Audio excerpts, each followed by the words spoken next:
आइए समझते हैं किसी भी कंपनी में इन्वेस्टमेंट करने से पहले क्या जानना जरूरी है। मार्केट कैप, यह कंपनी की टोटल जो भी एसेट्स होती हैं वो इसमें टोटल ऐड होके रहता है। पी ई रेशियो क्या कहलाता है? P E ratio price to earning ratio कहलाता है।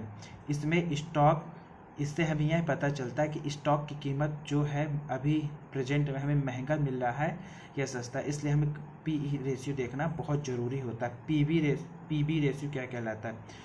P B ratio price to book value कहलाता है। जो प्राइस मार्केट में चल रही है उसे, इसको निकालने के लिए हमें टोटल एसेट्स में से टोटल जो लेवलिटी होती है उसे माइनस करने के बाद जो भी बचता है वो price to book value ratio कहलाता है।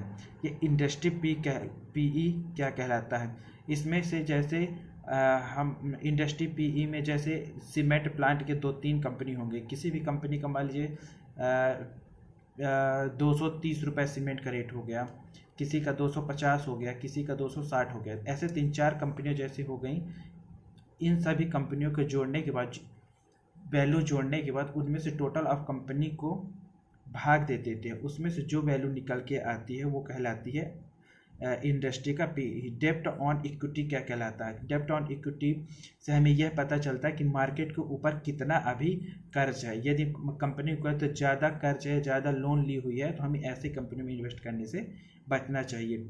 रिटर्न ऑन इक्विटी, हम जितना रिटर्न ऑन इक्विटी, इसका मतलब ये होता है कि हम कंपनी में जितना इन्वेस्टमेंट कर रहे हैं उस हिसाब से हमें कंपनी रिटर्न देती है या नहीं, इसलिए ROE देखना कंपनी का बहुत ज़रूरी होता है। EPS, इसका फुल फॉर्म है अर्निंग पर शेयर, मतलब कि हम जो स्टॉक कंपनी खरीद रहे हैं, एक शेयर खरीदने से कंपनी एक शेयर में हमें एक ईयर में कितना रिटर्न करके दे रही है, इससे हमें कंपनी का अर्निंग टू पर शेयर पता चलता है। डिविडेंड यील्ड, डिविडेंड यील्ड कहलाता है यदि कंपनी अच्छा ग्रो करती है और उसे कंपनी को ज़्यादा प्रॉफिट होता है तो उसमें से कुछ हिस्सा हमें डिविडेंड के रूप में देती है। बुक वैल्यू क्या कहलाती है?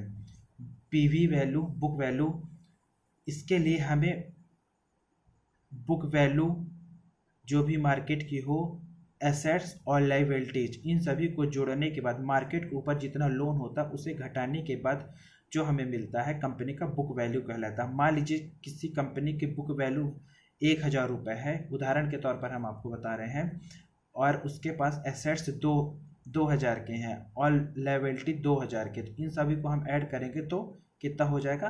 5000 हो जाएगा। लेकिन कंपनी के पास इसमें से क्या है, 2000 रुपये का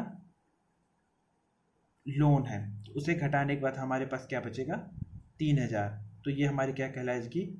बुक वैल्यू कहलाएगी। फेस वैल्यू क्या कहलाती है? जब मार्केट ओपन होती है या किसी भी कंपनी की स्थापना होती है या कोई कंपनी का स्टार्टअप होता है तो कंपनी अपने शेयरों को मार्केट में उतारती है पैसा एकत्रित करने के लिए। मार्केट जितने रुपए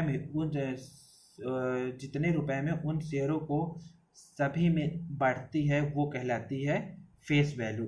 इससे इन सब के बारे में आप यदि चाहेंगे तो मैं डिटेल वीडियो बना दूंगा कि मार्केट कैप कैसे पता करें, कंपनी का पीई रेशियो कैसे पता करें, पीवी रेशियो कैसे निकालें, इंडस्ट्री का पी कैसे निकालें, डेब्ट ऑन इक्विटी कितना हो तो हम इसमें इन्वेस्ट करें, ROE कितना हो तो हमें इन्वेस्ट करना चाहिए, EPS डिविडेंड, मतलब ये जो सारे पॉइंट हैं आप हमें कमेंट करेंगे तो हम इनकी एक अलग से वीडियो बना के आप लोगों को प्रोवाइड कराए देंगे।